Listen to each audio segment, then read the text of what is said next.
Una persona me comentaba que en un ambiente familiar, en el ambiente de su familia o de sus amigos, existe mucha problematicidad, o sea, mucha curiosidad, intención, debates, etcétera, sobre el tema de los extraterrestres.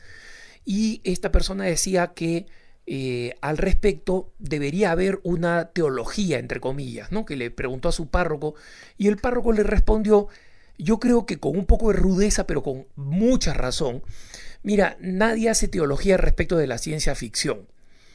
Sobre el tema de los extraterrestres y cuál es la postura de la Iglesia, el tema es el siguiente, como en muchas cosas, y la gente a veces no entiende esto, la postura de la Iglesia no es otra sino la de la evidencia científica corroborada.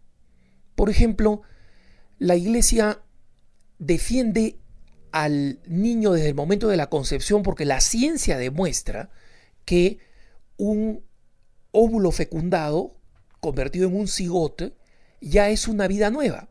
Esa es una cuestión afirmada por la ciencia. Entonces, cuando se pregunta sobre el tema de los extraterrestres, ahí entramos al ámbito de la especulación. ¿Y por qué entramos al ámbito de la especulación? Porque hay mucha gente que va a decir, no, las pruebas son contundentes, mira este video de YouTube, mira esta zona, ¿quiénes crees que hicieron las líneas de Nazca en el Perú? ¿Quién crees que hizo Stonehenge en Inglaterra? Etcétera, etcétera.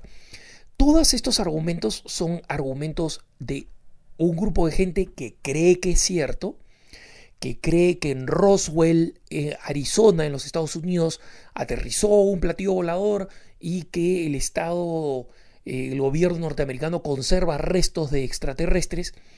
Pero, una vez más, existen muchísimos argumentos en contra de esa existencia.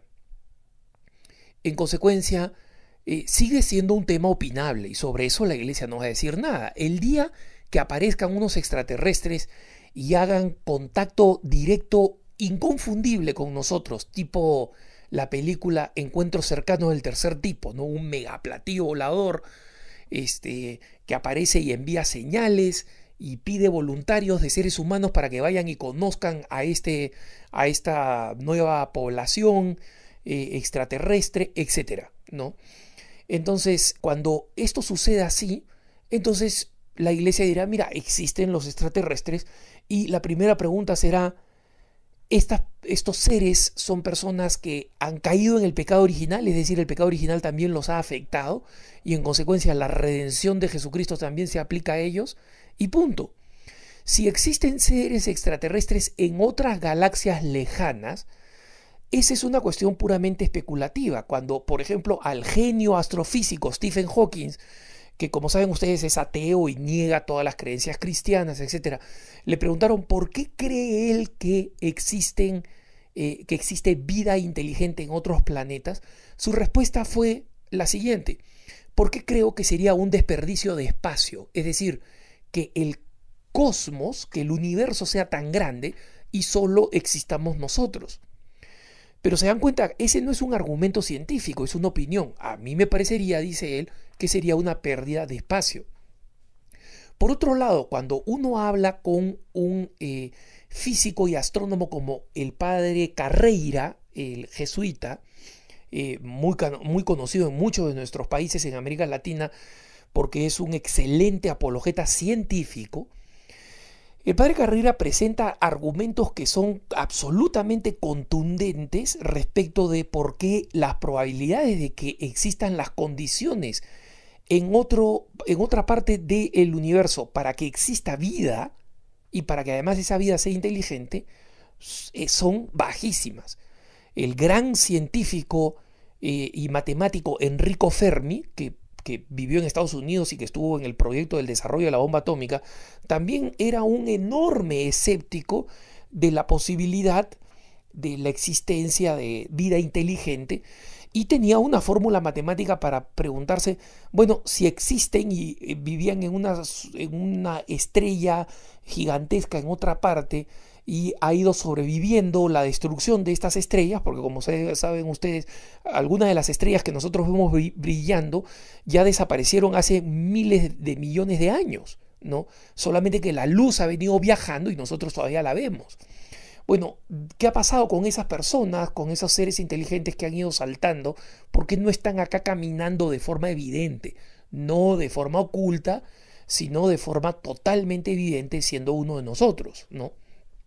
Entonces, por otro lado, cuando uno le pregunta al padre Funes, jesuita, presidente del Observatorio Vaticano, él dice, yo creo que existen probabilidades de vida inteligente. Y lo cree también por razones de la cantidad del espacio que hay en el universo, ¿no? Entonces, el tema es un tema opinable y entre católicos extremadamente bien formados existe una diferencia de opinión. ¿Dónde es que el tema de los extraterrestres se complica? O sea, en mi vida cotidiana, en mi vida cristiana, yo soy una persona que tiene un apostolado, que soy un consagrado que vive en su comunidad. ¿En qué me afecta si hay un marciano en un planeta volando? En nada, la verdad, en nada. ¿En qué me afecta si un marciano voló sobre Roswell en Nuevo México, en Estados Unidos, y aterrizó y lo capturaron y el gobierno norteamericano tiene pruebas de eso? No me afecta en nada, de verdad no me afecta en nada. Me afectaría si aparecen delante mío y yo no entiendo lo que dicen y descubro que, por ejemplo, tienen una naturaleza que no caída, ¿no? O descubro que tienen una naturaleza caída y que en consecuencia la redención de Jesucristo se aplica a ellos y yo tengo que evangelizarlos. Y en consecuencia, además de todos los desafíos que tengo de evangelizar a los millennials, ¿no? A los jóvenes entre 18 y 28 años de hoy en día, de evangelizar a los católicos alejados, de evangelizar a los agnósticos y ateos, de evangelizar en las tierras de misión, ahora tengo que evangelizar a extraterrestres.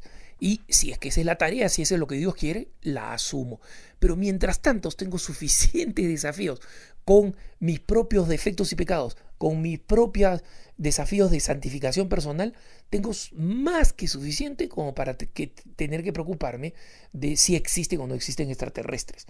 Una vez más, ¿dónde está el problema? Cuando el tema de los extraterrestres se convierte en un tema New Age, es decir, cuando la posibilidad de la existencia de los extraterrestres ya no es simplemente una hipótesis científica, sino se convierte en una creencia idéntica o similar a una religión. Si existen extraterrestres, tienen para nosotros una revelación, hay que esperar que aterricen, hay que esperar a leer sus mensajes. Jesucristo era un extraterrestre, los ángeles son extraterrestres, la venida del Espíritu Santo fue extraterrestre.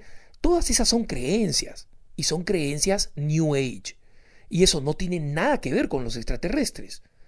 Tiene que ver con que yo he escogido convertir a alguien en un objeto de culto distinto de la revelación cristiana.